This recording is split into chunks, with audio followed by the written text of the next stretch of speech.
لگی ہوئی ہے، وہ بچہ ہی تو ظلم و ستم کا نشانہ بنا رہا ہے، وہ وہاں کے لوگوں کو ناجائز طور پہ مار رہا ہے۔ میں کہنا یہ چاہتا ہوں کون غلط کون صحیح ایک الگ مسئلہ ہے، لیکن یہاں انسانیت مجروح ہو رہی ہے۔ محمد رسول اللہ صلی اللہ علیہ وسلم نے اس دور میں بھی یہی کہا تھا کہ کوئی بھی شخص جو ہے کسی بوڑھے کی گردن پہ تلوار نہ چلائے، کوئی بھی شخص کسی معصوم کی گردن پہ تلوار نہ چلائے، کوئی بھی شخص کسی عورت کو نہ مارے، کسی بوڑھے کو نہ مارے۔ یہ اصول اور یہ ضابطے متعین کیے تھے اسلام نے۔ الحمدللہ وحدہ والصلاة والسلام علی من لا نبی بعدہ، اما بعد۔ اعوذ باللہ من الشیطان الرجیم، بسم اللہ الرحمن الرحیم۔ یا ایہا الناس انا خلقناکم من ذکر وانثى وجعلناکم شعوبا وقبائل لتعارفوا ان اکرمکم عند اللہ اتقاکم۔ اسٹیج پر بیٹھے ہوئے معطر علماء کرام اور معزز سامعین حضرات جو ہندوستان کے گوشے گوشے اور چپے چپے سے تشریف لائے ہوئے ہیں، آل انڈیا اہل حدیث کانفرنس جو 35ویں آپ جو اس میں سماعت فرما رہے ہیں، اس میں شرکت کیے ہوئے ہیں، اس کا موضوع جو رکھا گیا ہے احترام انسانیت اور مذاہب عالم، یہ اپنے نوعیت کا بڑا حساس موضوع ہے اور تمام خطبہ نے اسی موضوع پر گفتگو کی ہے۔ اللہ تبارک و تعالیٰ نے ساری انسانیت کو ایک کنبے سے، ایک قبیلے سے، خاندان سے جوڑا ہے۔ آپ اس بات کا اندازہ قرآن کی آیت سے لگا سکتے ہیں جو میں نے خطبے کے بعد آپ کے سامنے پڑھی ہے۔ اس کے اندر اللہ تبارک و تعالیٰ نے ساری دنیا کے انسانوں کو آپس میں بھائی بھائی قرار دیا ہے۔ بتایا یا ایھا الناس انا خلقناکم من ذکر و انثى، اے لوگوں، ساری کائنات کے انسانوں کو مخاطب کر کے کہا کہ اے ساری دنیا کی مانو ذاتی، اے انسانوں، ہم نے تم کو ایک مرد اور ایک عورت سے پیدا کیا ہے اور ہم نے تمہارے شعبے اور قبیلے بنا دیے ہیں، اور اس کی وجہ یہ ہے کہ لتعارفوا، تاکہ تم ایک دوسرے کو پہچان سکو۔ تو یہ کہا کہ یا ایھا الناس انا خلقناکم من ذکر و انثى، ہم نے ساری انسانیت کو، سب کو ایک مرد اور ایک عورت سے پیدا کیا ہے۔ تم سب کا باپ ایک ہے، تم سب کی ماں ایک ہے، تم سب کا باپ آدم اور تم سب کی ماں ایک حوا، جس کو آپ آشو کہہ لیں، ہیوتی کہہ لیں، شتروپا، تم سب ایک ہی باپ کے اور ایک ہی ماں کے بیٹے ہو، یعنی تم سب آپس میں بھائی بھائی ہو۔ قرآن کریم کی ایک آیت ہم اور آپ کے سامنے پڑھ رہے ہیں، اس سے آپ اندازہ لگا سکتے ہیں کہ اللہ تبارک و تعالیٰ نے فرمایا کہ تم کسی بھی مذہب کے یا کسی بھی مکتب فکر سے تمہارا تعلق ہو، لیکن عدل و انصاف کا جب معاملہ آئے، نیائے کا، ججمنٹ کا جب معاملہ آئے، تو اس میں تم کسی کو یہ نہیں دیکھو گے یہ کون ہے، کس دھرم سے ہے، کیا ہے۔ آپ اس بات سے اندازہ لگا سکتے ہیں انسانیت اس وقت تک برقرار نہیں رہ سکتی ہے جب تک کہ دنیا کے اندر عدل نہ ہو، جب تک کہ ہم عدل سے کام نہ لیں۔ فرمایا وَلَا يَجْرِمَنَّكُمْ شَنَآنُ قَوْمٍ عَلَىٰ أَلَّا تَعْدِلُوا، صاف لفظوں میں فرمایا کہ اے لوگوں، کہیں ایسا نہ ہو تمہیں کسی قوم کی کسی قوم کی دشمنی اس بات پر تمہیں مجبور نہ کر دے کہ تم اس کے ساتھ انصاف نہ کر سکو۔ انصاف ہر حال میں کرنا ہے، چاہے وہ کسی بھی مذہب کا ماننے والا ہو۔ یہ نہیں دیکھنا ہے کہ یہ کون ہے، اس سے ہمارا تعلق قریبی ہے تو اس کے فیور میں فیصلہ کر دیا جائے۔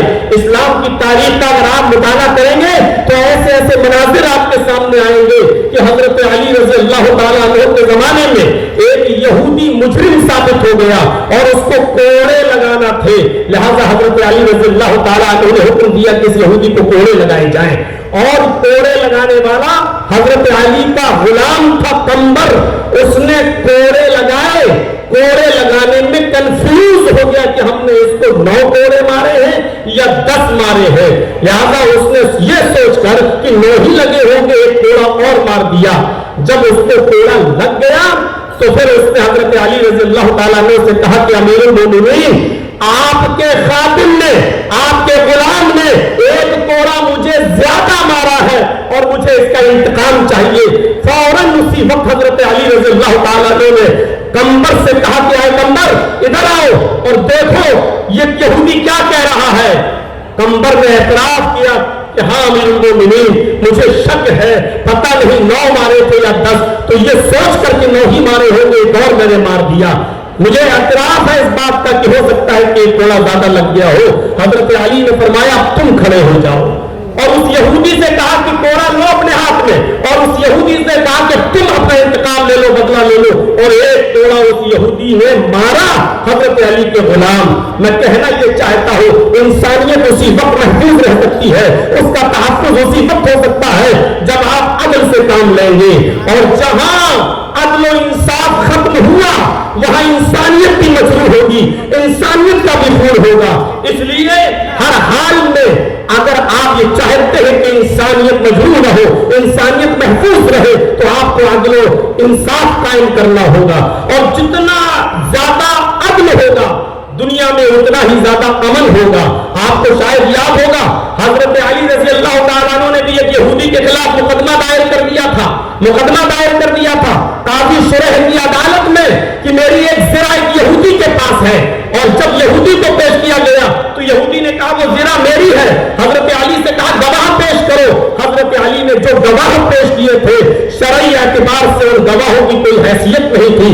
قاضی شریح نے امیر المومنین حضرت علی کے خلاف فیصلہ سنایا, یہ کہتے ہوئے کہ علی آپ نے جو گواہ پیش کیا ہے وہ آپ کا بیٹا ہے, اور شریعت محمدی کے اندر بیٹے کی گواہی باپ کے حق میں تسلیم نہیں کی جاتی ہے. اے علی آپ نے دوسرا گواہ اپنا غلام پیش کیا ہے, غلام کی گواہی بھی مالک کے حق میں آقا کے حق میں قبول نہیں کی جاتی ہے, لہذا یہ زرہ کا مالک یہودی ہے. حضرت علی کے خلاف فیصلہ سنایا. یہ عدل یہ انصاف ہمیں یہ بتلا رہا ہے کہ جب اس طریقے کا عدل تھا, جب اس طریقے کا انصاف تھا, تو انسانیت چین اور سکون کا سانس لیتی تھی. یقیناً آج عدل و انصاف ہمارے معاشرے سے ختم ہوتا چلا جا رہا ہے. وہ ملک شام کا وہ واقعہ بھی ہمارے اور آپ کے سامنے آنا چاہیے کہ حضرت عمر فاروق جب ملک شام گئے تو ایک 12 سال کے یہودی بچے نے عمر ابن عاص کے بیٹے کے خلاف شکایت کی کہ امیر المومنین ہمیں عمر ابن عاص کے اس بچے نے عمر ابن عاص کے اس یہودی نے کہا کہ عمر ابن عاص کے بیٹے نے ہمیں تو گھوڑا مارا ہے, میرا گھوڑا اس سے آگے نکل گیا تھا ریس میں.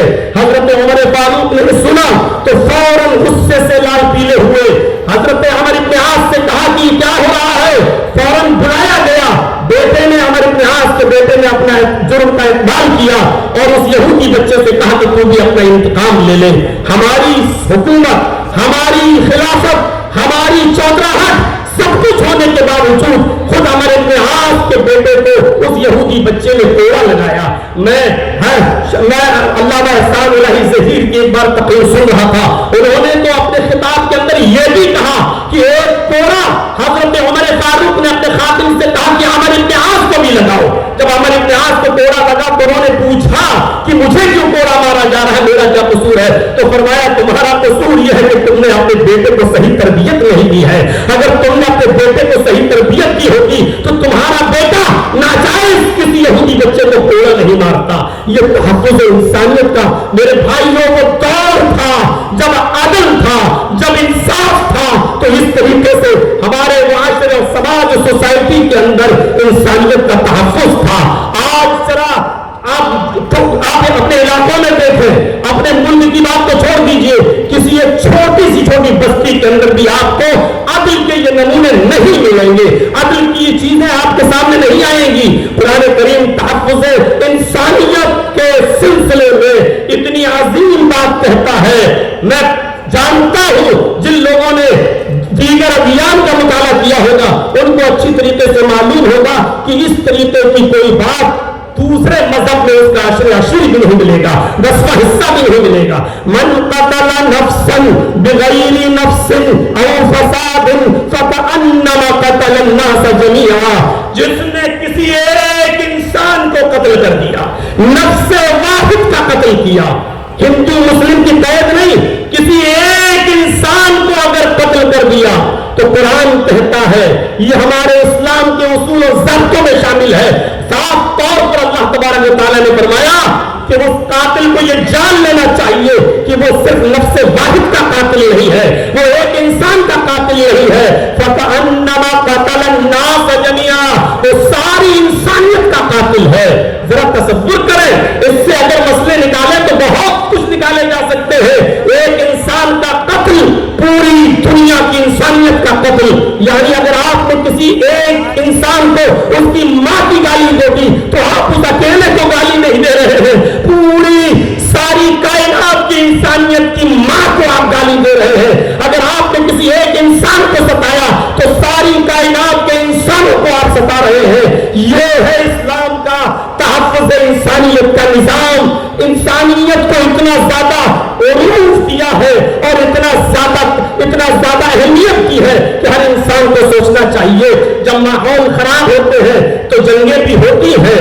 اگر آپ ہمارے ملک پر کوئی ٹیڑھی نظر ڈال کے دیکھیں تو کیا ہمارا ملک خاموش بیٹھا رہے گا؟ ہوتا ہے۔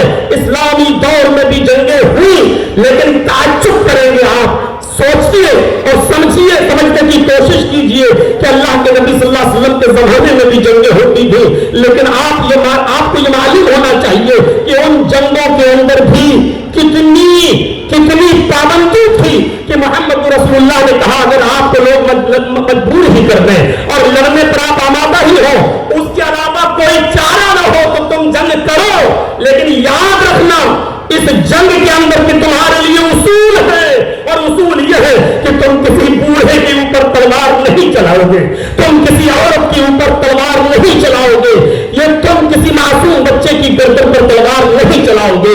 یہ اصول اور یہ ضابطے بتائے ہیں، یہ نبی اکرم کا یہ فرمان پوری دنیا کی انسانیت کو سوچنا چاہیے کہ آج اسرائیل کس طریقے کی بمباری کر رہا ہے اور ناجائز طور پر فلسطین کے معصوم بچوں کو مار رہا ہے، قتل کر رہا ہے، عورتوں کو مار رہا ہے یا بیوہ کر رہا ہے۔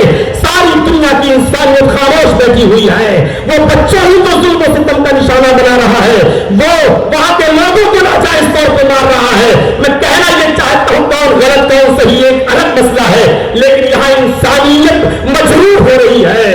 محمد رسول اللہ صلی اللہ علیہ وسلم نے اس دور میں بھی یہی کہا تھا کہ کوئی بھی شخص جو ہے کسی بوڑھے کی گردن پہ تلوار نہ چلائے، کوئی بھی شخص کسی معصوم کی گردن پہ تلوار نہ چلائے، کوئی بھی شخص کسی عورت کو نہ مارے، کسی بوڑھے کو نہ مارے۔